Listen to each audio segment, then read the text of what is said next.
Hey guys, Nick here. I'm going to go ahead and just state the obvious. This is a marketing tool for my real estate business. I've been a realtor for 20 years right here in Nashville, but who wants to listen to a boring podcast about real estate? Good news, it's not. This is a podcast about people that I've built relationships with since I moved here in 1988. If what I stand for resonates with you and you're looking to buy or sell a home in this area, let's talk. No pressure, just a conversation, kind of like this podcast. This is the 615 Podcast with your host, veteran realtor and entrepreneur, Nick Woodard. All right, everybody, thanks for joining us at the 615 Podcast again. Today, I'm extremely excited about this guest. I just want to sit and listen and absorb and take in as much wisdom as I can. Today, we have, correct me if I'm wrong, the top selling team in Nashville for 5 consecutive years. The 2016, you were voted the agent that sold the most homes in Tennessee. Number 2 medium-sized team in all of Tennessee in real estate. And I call you the GOAT, Erin Krueger. Well, thank you. I'm sure those numbers have gone back and forth, 1, 2, 3, all the things. But yeah, we sell a lot of real estate. You do. Yeah. You absolutely do. And we have fun doing it. So first of all, I wanted to, thank you for being here. But second, I want to thank you for always being willing to talk to me over the years and share some wisdom with me. You've never not responded to me. And you're one of those that's a highly successful person.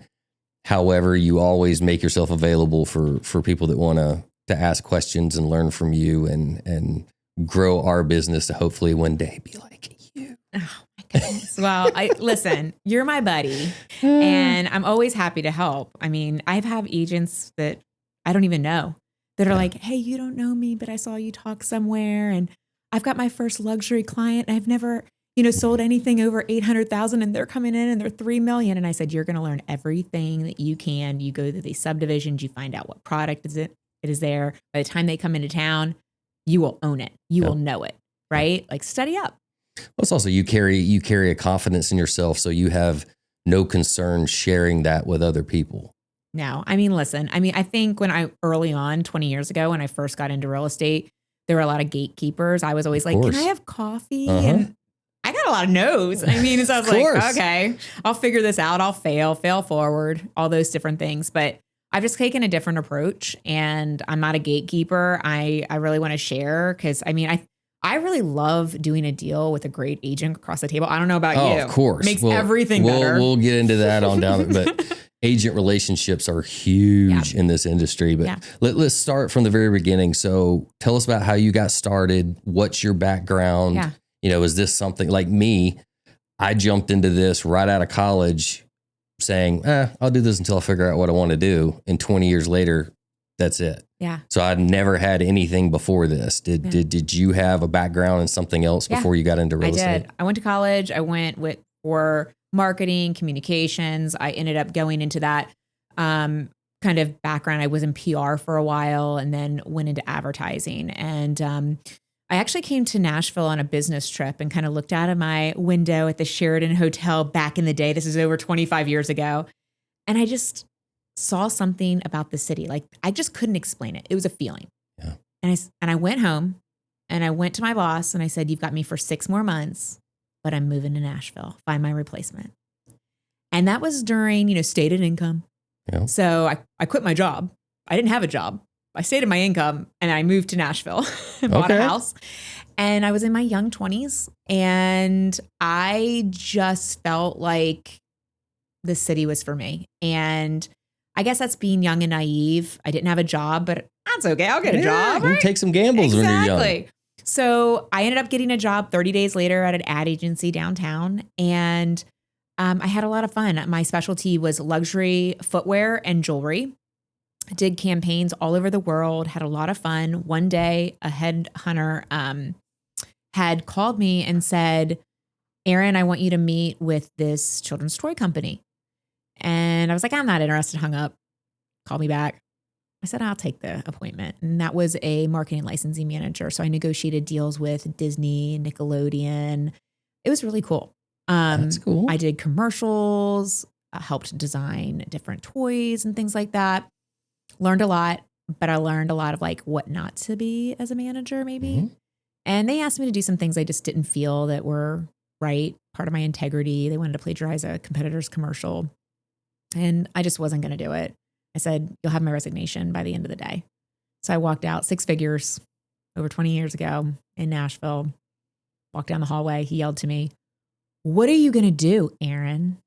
And I said, "I don't know." I don't know, but it ain't this. I'm going to go into real estate. And so I went in head first. I called the agent who sold me my house and I said, "Hey, will you mentor me?"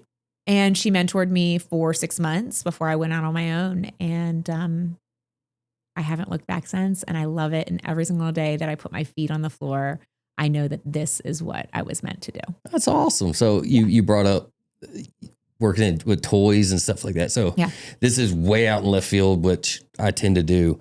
But when my son was born, my wife was working in the music industry, and I was not staying at home, but I'd watch the kid most of the day until she got home from work, and then I would go do my real estate thing. And Catherine was huge on basically keeping the schedule, data. She'd be like, "Okay, when did he eat? How many times did you change him?" I'm like, "I don't know." Like, "Well, how long did he sleep?" I don't, whatever. So I got to where I was writing this stuff down. I was like, there's got to be a better way. So I brainstormed and came up with an invention so basically it's a handheld device that you push the start, stop, feeding, sleeping, wet diaper, dirty diaper, and it keeps all this information. So I became obsessed with, I'm going to invent this. This is going to be my big thing. So I spent tons of time at Vanderbilt at the patent lab down there, built prototypes, all this stuff. I got all the way up to the decision maker at Fisher Price. And he said, "Nick, this is a great idea. However, this was right when the iPhone came out." And he was like, "Apps are going to destroy this. If you had come up with this 5 years ago, you'd be a millionaire." I was like, Dollar short. Oh, all right. So back on track. So someone who's had a lot of success in this industry, in your opinion, what makes someone successful in their craft? We recently had Josh Anderson on here, who's another top producing agent. And it seemed to boil down to, between me and him kind of spitballing back and forth, it was focusing on serving people instead of focusing on making a sale. Sure. I mean, it's a relationship business at the end of the day, but I think if you say like, what is the one thing, it's consistency. Yeah. Being committed to your craft and doing the same thing over and over and over and over again. Yep. That's what gets it. I mean, think about the gym. It's the same thing. Consistency. Show up, do it, work really hard. You're going to have good results. If you decide to go once a week, you're not going to have the same results. Yep. So like Josh, you run a big team. Not necessarily a big team, but medium-sized team. 14. So, I've been a solo agent all my career. You've done both sides of it. So what's different about running a team opposed to doing things on your own? Because I know you're a go-getter. You want things done the way you want them done. Sure. What's it like on your day-to-day, not only focusing on your clients, but also managing the people underneath you? Yeah. So I think as a solo agent, I was very much like, I didn't want to have a team, right? Nobody is going to talk to my clients. Like they want me. Yeah. I got that same problem with delegation. Yeah. It's like, they don't want an assistant. They want me, all the things. But here's the thing. If you deserve to also, go on vacation, and you need to have people that are going to take care of your clients the same way you would. And as a leader, you need to be able to delegate. But the first thing you need to be able to do is put in systems and processes, right? So if you have a really good system and process and you have a great checklist, which I'm like a checklist queen for everything, your people are going to follow the checklist and it's going to be fail proof, right? So we have a checklist for everything. I mean, when you have a buyer consult, when you prep for a listing appointment, when you do a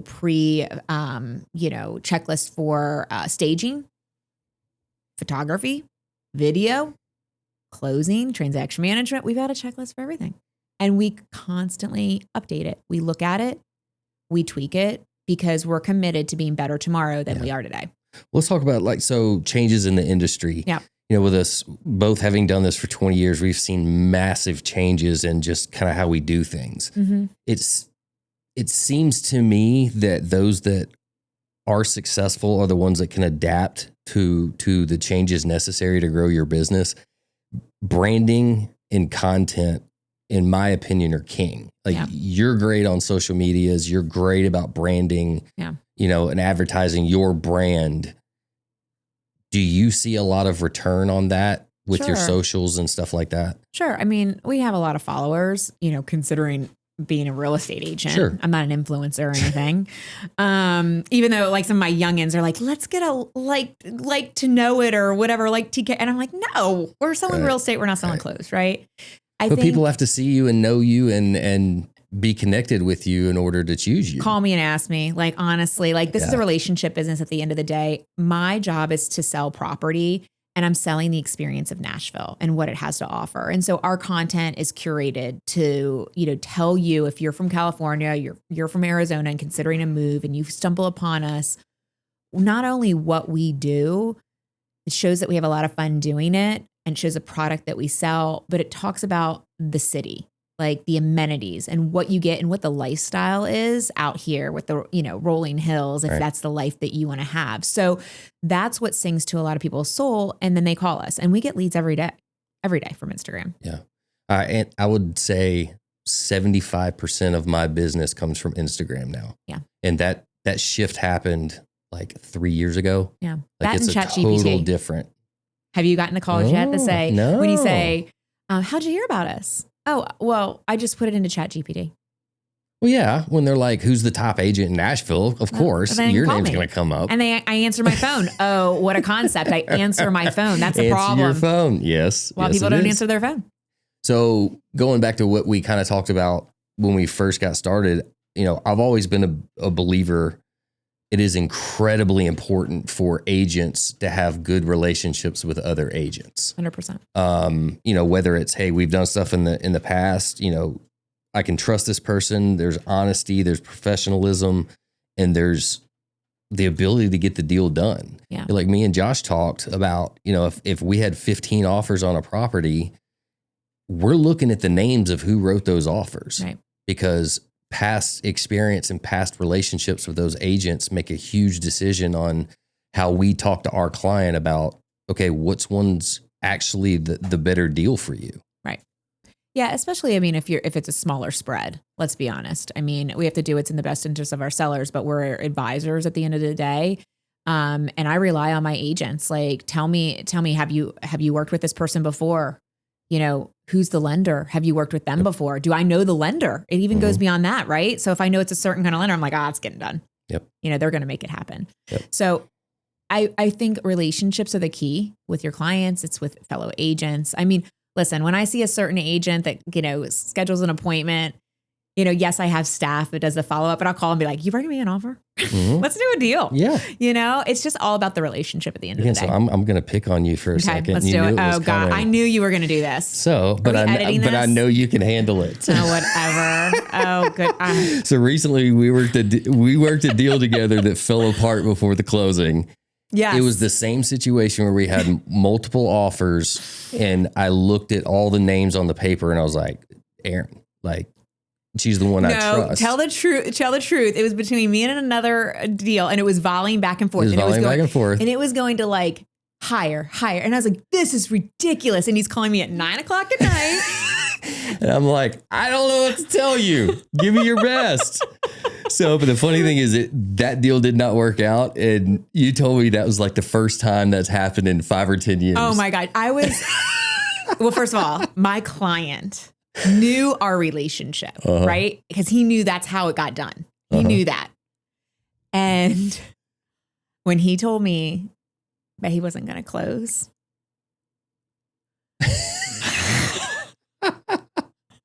he He was like, I am so sorry. I was like, yeah. It was so funny for me because I was like, he's a great guy. And it we've didn't done work, like, but I'm like, I got her. I've sold like what, probably $40 million, $30 million worth of real estate with him. Like, so he's like a great client. Yeah, like, so this does not happen ever.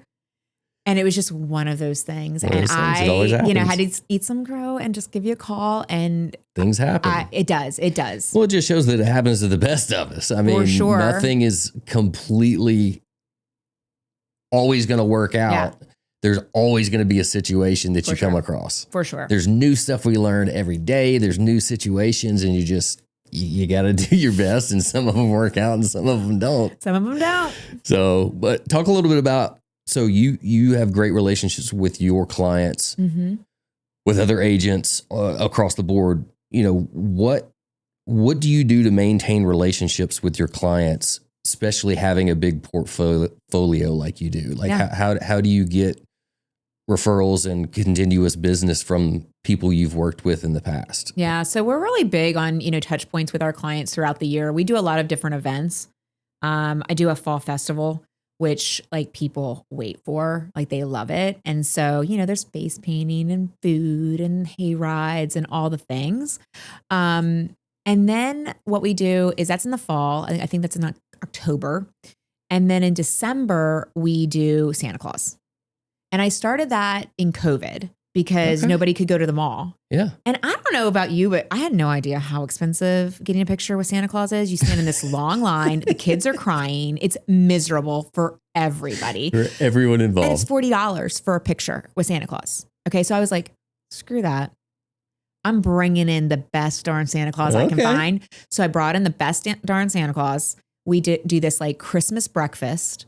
And the kids get like 10 minutes with Santa Claus, and he reads a book, and it's a magical book, and it changes because he's like, do you believe? And then he opens it up and it's not like the colorized. And he goes, but do you believe? And they go, yes, I believe. And then it's all colorized. Oh. It's special. It's a moment. It's a memory. Of course. And so we have a professional photographer there, of course. They get it for free. They're, having, donuts and coffee and hot chocolate, and all the things are happening, and they're coloring while they're waiting for their turn, and all my clients get to see each other, and it's a big party, and it's community. And so I'm like, well, have you met so-and-so? They're also from Orange County. And have you met so-and-so? And then so it's just staying present, staying in their lives. Absolutely. And we do sounds games, and we've pulled my buses downtown, in the Titans parking lot, and we've done tailgates, and we want to bring our people together and create community and introduce them to other clients that we have as well. That's really important to us. It was funny. My husband and I were out with a client one night. We were doing Wine on the River before that shut down in Leaper's Fork, where they put the tables in. That was so cool. I didn't know you could make that kind of money eating food in a river. I know, right? My husband was like, this is like, I gotta be making a killing on this. But I turned around, and there was my clients, and they were all friends with other clients of mine. And they were all going to dinner, and I was like, oh my God, you're my people, but y'all met at one of our events. And so that's what we're creating. So staying top of mind is really important. But I also think that little check-ins, text messages, phone calls are really important. So when it's deep relationship, it's real relationship. Totally. And the thing about it is if you see something that reminds you of somebody, reach out and tell them, right? Just as simple as I could have been I'm going to the Grove in a little bit. If I go by one of my clients, houses, and I see, that their house looks great, or their flowers are on point, I'm going to shoot them a text. Be like, sister, your flowers look awesome. Right. Mm-hmm. If it does, right. It's being genuine. Yeah. It's like checking in with them or whatever it is. And just saying hey, I'm here. If you guys need anything, let me know. I mean, if you need a doctor, if you need a person to do your hair, let me know. I'm a source beyond real estate. Yeah. Be the connector. Totally. And one thing I've done to try to, we live on referrals, obviously. One thing I'm trying to do lately is I've spent a lot of time putting together a database of my clients and their personal business, and trying to interact and go, okay, who can I refer to you? Whether you're a dentist or, my sister-in-law does balloon arches and stuff like that. Cool. So I'm always trying to connect my clients to each other. That's great. To try to grow their business. Yeah, that's great. So I'm going to steal that. Have at it. So back into a little bit more market related stuff. So, you and I have both been doing this for about 20 years. We've seen the cycles, we've seen the highs, the lows. Right now, there's a lot of moving parts.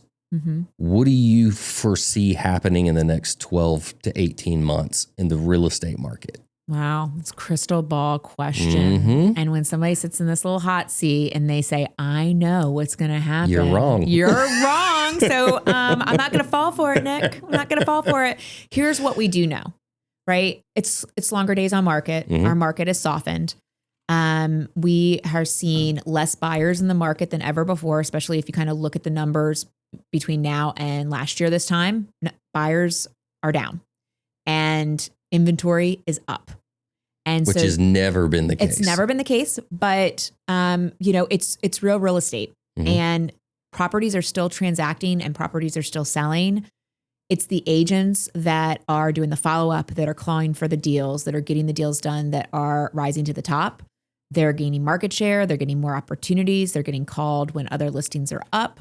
And this is where, you can really change as an agent, you can really change the trajectory of your business. Now, with saying that, I will say that clear and transparent conversations with your sellers and buyers are super important during this time. I was going to ask you, what are some of those harsh reality conversations you're having to have with your clients now? Yeah. I mean, I think from the get-go, like when I sit down with somebody, say at a listing appointment, because I'm very listing heavy, I want to make sure that they are a motivated seller. Mm-hmm.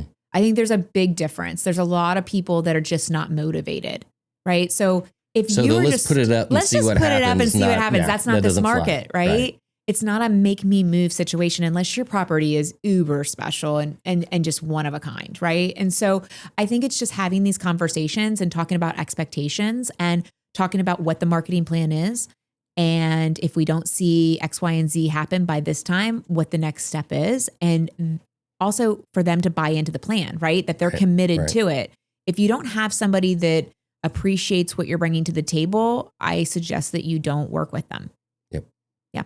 Period. So I want to see what your thoughts are on this. Yeah. I've been telling clients this recently, and it's just, again, it's a theory, but looking at the way things are, with tariffs and with the Fed, are they going to lower rates? Or are they not? Mm-hmm. And then all of a sudden you get projection, hey, they're going to lower it 3 more times before the end of the year, which we know Trump and Powell are going at it, and we don't know who's going to budge. Right. So my theory is, let's say you have a pool of 1,000 buyers, just for numbers' sake, every year.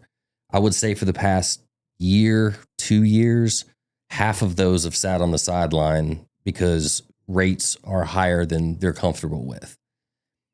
I foresee that once they start slashing rates, you're going to have those people that didn't buy in the past couple of years jump into the market along with that year's usual 1,000 buyers. You're going to have a flood of buyers hit the market and prices are going to go back up. Yeah. No, I mean, that's a theory. And that's a good theory to have. I think I saw a stat the other day that said, if in Middle Tennessee, if it drops 1 point over the next 3, which is a big lofty thing, it's more like probably like a half a point. Mm-hmm. But if it drops, that would be 4,300 buyers back in the market in Middle Tennessee. That's a lot of buyers. That's huge. Because you're talking about the sellers that are going to have to find a new place that are staying local, then the renter base, and then the natural buyer progression that comes in. And that was a stat that was on NAR, on the new data website for NAR, that if you break down Nashville Metro, and it talked about Middle Tennessee. And I thought that was really interesting. So yes, your theory, I think, is dead on. We just don't know when these rates cuts are going to happen. Right. I mean, I remember last year we're like, it's going to happen in June. And then every time they meet, we're like, damn it. I know. We're like hitting our head against the wall. So I can't be like, it's going to happen in September. Sure, my husband and I were even having this conversation this morning and have an argument about it. I was like, I really think it's going to happen. He goes, I think it's not going to happen. I'm like, stop being negative Nelly. Let's think positive. Well, we just need that, even if it's only like a quarter point, half point, we need that psychological shift. Absolutely. We need a little bit of positivity fleshed in here. I think it's, it's hard. I mean, like, I'm a very positive person and very optimistic. Anything that goes down in real estate goes up. Yeah. The question is when. Yeah. And the other question is, how long can you hold on? So like if I work with builders and developers, that's a question that I pause for them. You know, so it was funny. I had a house in Brentwood and it was brand new construction. And when we were close to the end of construction, I kind of said to him, listen, you know, we had it on the market during the ugly period, right? It's the messy new construction time.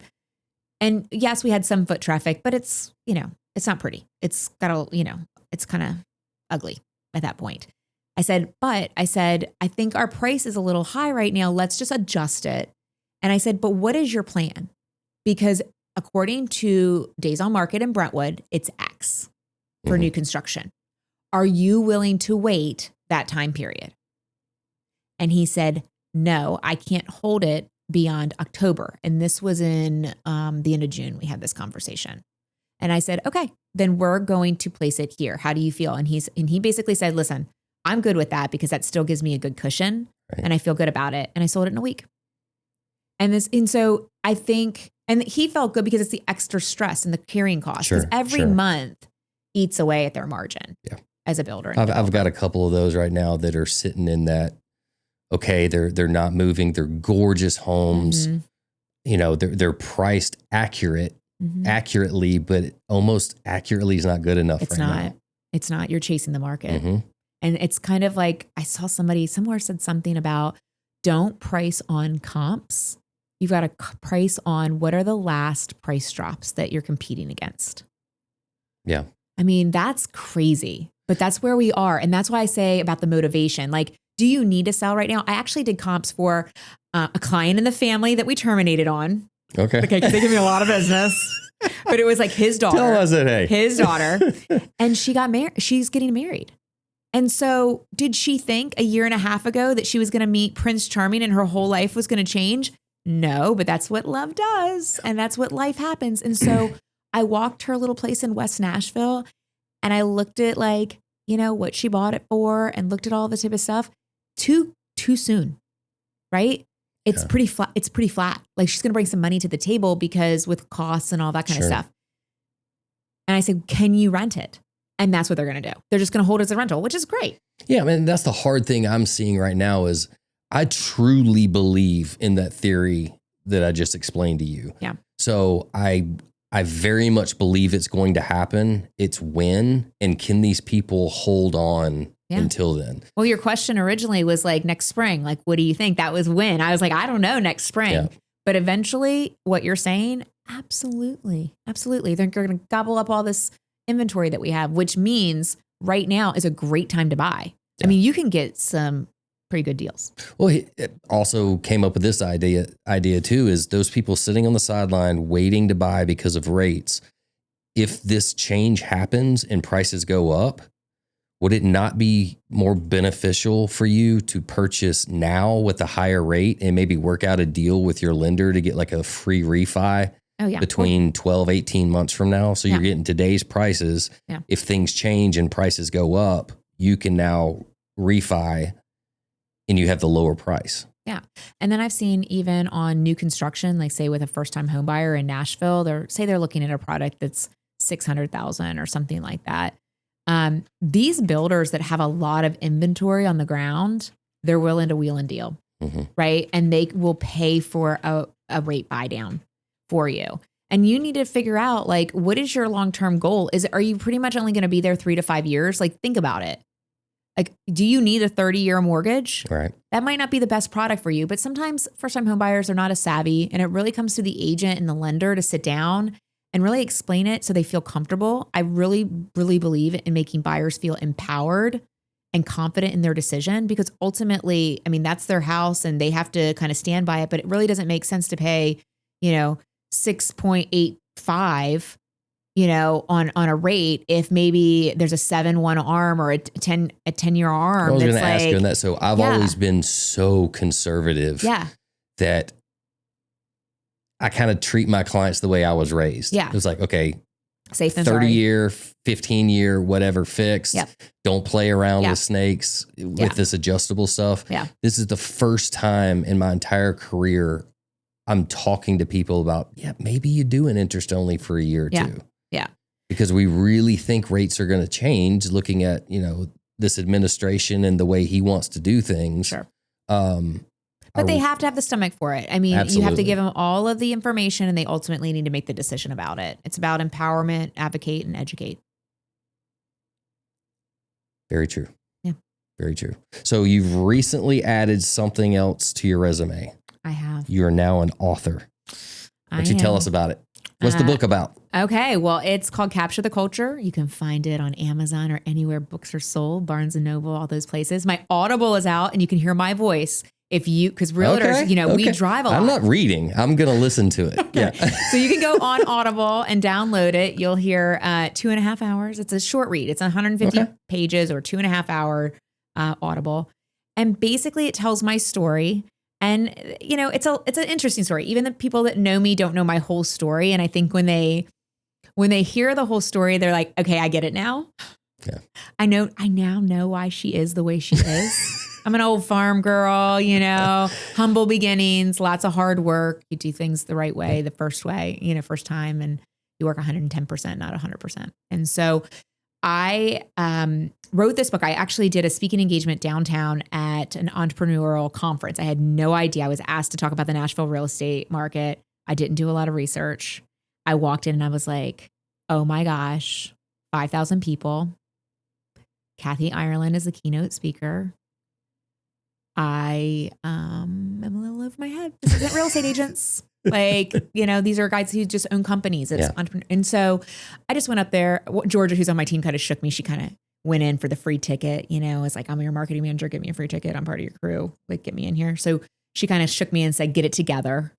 You can go up the stage, show them what we know about you. Sure. And I went up there and I kind of just told my story. And the real story is about having a great team, right?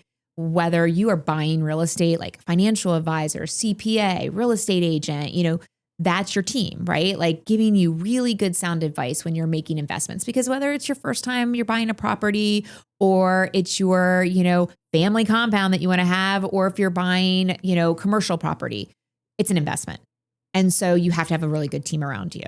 But to take it even a step further, for me, when we talked about being a solopreneur, like a solo agent back in the day, and nobody's going to touch my clients or talk to my clients, and nobody can do it the way that I can do it, having a great team to support you is key. Yeah. And I have been able to really develop a powerhouse, kick-ass team. If I do say so myself. It all comes down to people. I mean, that's the common denominator. Hiring the right people. And that's what my book is about. How do you find these people? How do you hire these people? What questions do you ask them to really figure out if they are a culture fit and a culture add to your team? Because face it, you and I, we can teach somebody real estate. If they come right out of the, CLI, the real estate school, we can teach them. Sure. But can we teach them to be positive and have a really good mindset? Can we teach them to show up on time? Can we teach them to be really joyful and be a master connector? These are natural things that people just have, right? You just have to have it. You have to have it. Of you. Yeah. And so through a lot of mistakes, hiring a lot of wrong people in the very beginning, because at my height as a solo agent, I sold over 300 homes by myself in 1 year. Oh, geez. Put that in perspective of how many business days there are. I was not sleeping. Yeah. It was a detriment to my health. And I had to make a change. And I hired my first assistant. I was like, you have a pulse? You're hired? Oh, you're not the right fit. You're fired. It was just real quick. Right. Yeah. And she was stressing me out. So I was like, you can't be on my team. So then I had to say, Erin, I had to give myself a pep talk. I said, get it together. Why don't you write down who you want? What you really see for your team? What are these positions? Who are these people? And I wrote it down, the people that I wanted on my team. And then I started to try to find those people. Now today, with Instagram and all the things, we get resumes all the time. Sure. Right? Sure. So my poor director of operations has to weed through this when we are having an opening, because we have a very rigorous interview system on our team. And I believe that it really cuts through. And I really can find the people that matter most. One of those, the test that we do, the first test, we do lots of tests. The first test is, send your resume in and the DISC profile into my director of operations. So there's a lot of people that email and say, where do you find the DISC profile? Google it, problem solving 101, right? First test. So if you send in an email and you're like, hey, where's the DISC profile? You're off the list. If you send in the resume without the DISC profile, you're off the list. So she gathers all the resumes with the DISC profile. She looks at the DISC as kind of a guiding compass, but not the be all to end all for the role that we're going to be hiring. And she goes through it. She maybe interviews 7 or 8 people from that list. Okay. And sometimes we get 50 to 60 applicants for a position. So she'll narrow it down. She's really good at narrowing it down. And then she'll take those and she'll maybe put 3 in front of me that are her top choices. And my rule is if it's not a hell yes, it's a hell no. Okay. So she puts them in front of me and I do my typical interview, right? It's about 30 minutes. I ask some really typical questions, but one of my tests, and this is my guiding compass, is, so if I'm interviewing you, Nick, I would say, Nick, goals are so important to me. So tonight, send me an email and write down in the email 3 of your top goals. So if you're sitting across from me a year from now and you're on the team, what would you be so proud of? Okay. Nick, very interesting. Did you notice that I said, email me tonight? Here's why I do this. If you don't email me tonight, you didn't listen. Listening is the number 1 skill in real estate. I can teach you real estate, but I can't teach you to listen. If you don't listen, you're not going to listen to me, and you're definitely not going to listen to my clients.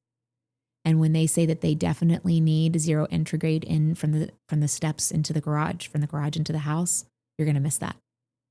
Attention to detail. It is. It's everything. Yep.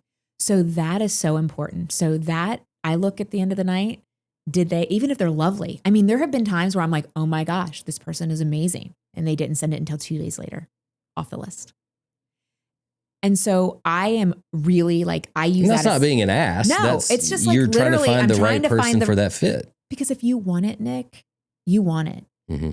Like if you have a listing that you're going in to pitch, you're listening to everything. You're trying to figure out what their love language is, how they like to be communicated to, what works for them, what doesn't work for them. You're trying to figure out all the things because you're listening to them. It's such an important skill in real estate. I think we have such a hard time with, we're thinking about the next thing we're going to say instead of actively listening and absorbing it and taking it in. 100%. I think everybody is like on to the next thing or what they're going to say and rebuttal, even if it's a hard conversation, rebuttal to make yourself feel better or whatever it is. But people just need to stop and they need to listen to the other person, put your phone down and be present. And I think that's a really important skill. And so when somebody looks you in the eye, I mean, it means something. Yeah. I mean, I think that my passion and excitement for real estate has gotten me early on so many more deals because I was passionate about selling their home versus somebody else, maybe an agent that I was competing against that was burnt out and tired. Here, I'm like excited, You've delegated some of that responsibility that you carry. I remember I called you, this may have been a year and a half, 2 years ago. And I was like, okay, I'm at the same number I've been at for 3 or 4 years. Mm-hmm. And I felt like it was the workload to where I could handle just a bit more, but I couldn't get over that hump. Mm-hmm. And I remember you telling me, okay, you have to make the decision. Are you doing this on your own or are you not? Because the next level is a whole different ball game than where you're sitting right now. It is. Doing everything on your own can get you to a certain place. But if you want to go to that next level, you have to learn how to delegate. You have to run your business like a business and manage people. Yeah. And not every agent is going to be a good team lead. Mm-hmm. I coach a lot of team leads and I ask them, why do you want to be a team lead? And you'll hear some bonkers stuff. Managing people, I would hate it. Yeah. That's not my skill set. And there are people out there that have teams and then realize it and then go hire a team lead. Yeah. Right? They want to just be the CEO or whatever. And some people don't even want to be in production anymore. I love the deal. Oh, that's what I love being in production. I think me and Josh talked about this before. That was like, if they gave out trophies for selling a deal, I would still do it just because it's I love the art of the deal. Sure. I love the game. Sure. That's when you're passionate about what you're doing. And I think as a team leaders, it's an important role because everything funnels through you. And so if you have passion and excitement about something and you have your positive pants on, we say this on our team, do you have your positive pants on? Because there's all these negative Nellies around you, right? Like block it out, be passionate, be excited. But if you really have like a great attitude about it, it funnels down to other people. Yeah. If you're surrounded by positive people, the negative forces aren't going to bother you. That's why it's so important in your role to hire the people that fit that role perfectly. Absolutely. Because one wrong hire can throw everything out of whack. Well, so going back to the hiring process. So obviously, did they send in the email, right? Yes or no? So then I get my people, right? Maybe it's 1 or 2 people from that interview of 3 that I'm like, okay, or maybe it's just 1. I'll put them in front of the team. All of them, all of the sales agents are going to interview that person. So they're all in a room and they're looking at her. That's pretty tough. Mm-hmm. But I tell her or him, interview them as much as they're interviewing you. And the rule is with my agents is they are to text Sarah and I, who's my director of operations, right after the interview. There's no peanut gallery conversation. Yes or no, and why. That's it. Because I have made so many decisions on my gut. I want that gut. I don't want people like peanut gallery. Mm-hmm. Like, oh, she said this, and then that kind of springboards on this, and then this. No. What's your gut tell you about this person, right? Go with your gut. That's fair. Yeah. I think that's very fair. And so, and here's the thing. It has to be 100% buy-in. 70-30 doesn't work. Okay. 100%. And the reason why I do that is because my team's large now, right? So I'm not going to be able to pour into people like I did with Laura and Georgia and Mary and all the other agents that I've had over the years that have grown with me, right? So, because I'm off doing other things all the time, but I now are creating mentors. And so these agents are those mentors, and they're going to be taking time out of their sales cycle to mentor them up. And so if they don't believe in you from the get-go, they're not going to be passionate about helping you be successful. And I want that complete buy-in from the team. And so that's why I make it 100% buy-in. Because my turnover on my team is like 7 years. Like they stay with us. Yeah. I hire on a 1 week, 30, 60, 90. So like, even if you get through the gauntlet and you're in the first week and you do your first open house and I send you down to a starter community and you come into the office and you bitch about it because only 2 people walked in and it was a looky-loo and a neighbor. Like that tells me everything I need to know. You're not ready to be on this team. Yeah. You're not cut out for it. Maybe another team, but not this team. Yeah. So.